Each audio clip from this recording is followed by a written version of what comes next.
I'd like to do a quick video here. This is a problem that I had with the G-wiz the other day. I ran the voltage right down to 41 just to see where the voltage cutoff switch was. Now, somewhere along the line, the power had got rerouted to this one battery. Maybe it was a faulty BMS or something, but this goes to show that making safe batteries is crucial. This has 1mm fire resistant G10 in it, and as you see, it melted. The BMS completely melted out.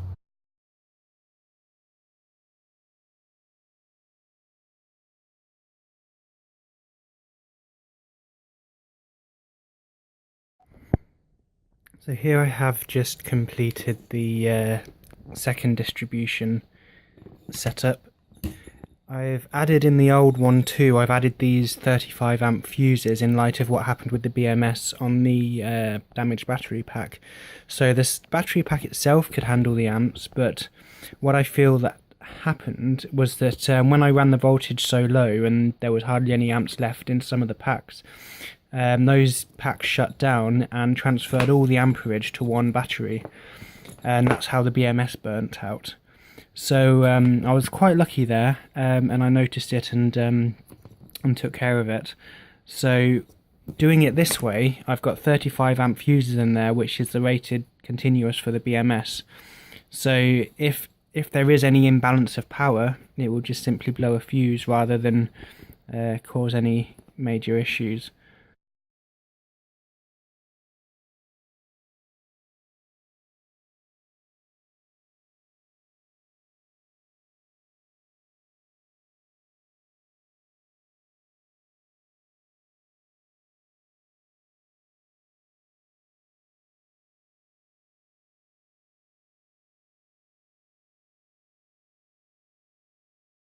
So I now have my 17 packs. After having that issue with the one pack there where the BMS burnt out, I have fitted 35 amp fuses all in between the wiring.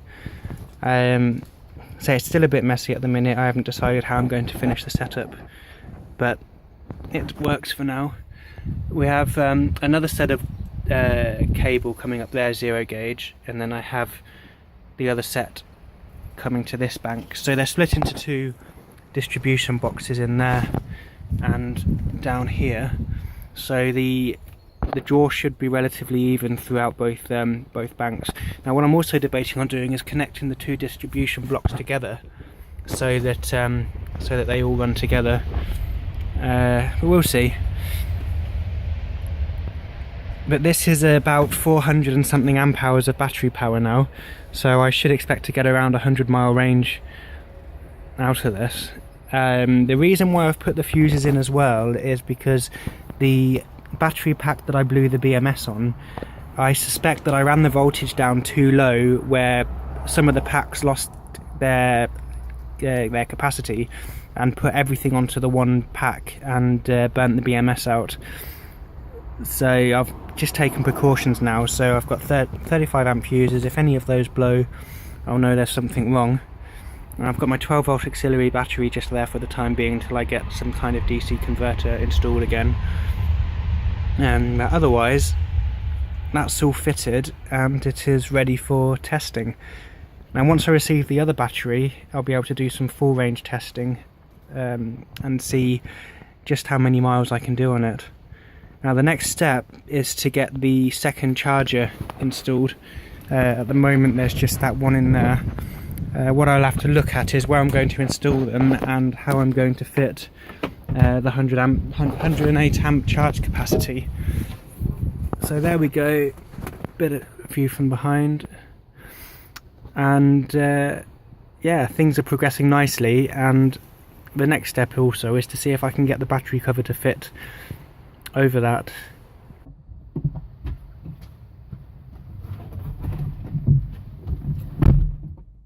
So I'm just doing the testing. I've fitted 17 batteries right now. One of them is being repaired as mentioned earlier, and BMS burnt out, but I fitted the fuses so there shouldn't be any more issues. So here we go, the first test in a little while. So we're sitting at 54.1 volts charged at the moment. So we'll see how the drop is with 17 packs. Now the car's sitting much lower now since we've got more weight in here. So hopefully that fixes any suspension issues.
as you can see, it's sitting much lower on the suspension now with the full capacity in. I mean, minus one battery, but it's looking more like it's looking more comfortable in terms of how high it used to sit before without the laden weight.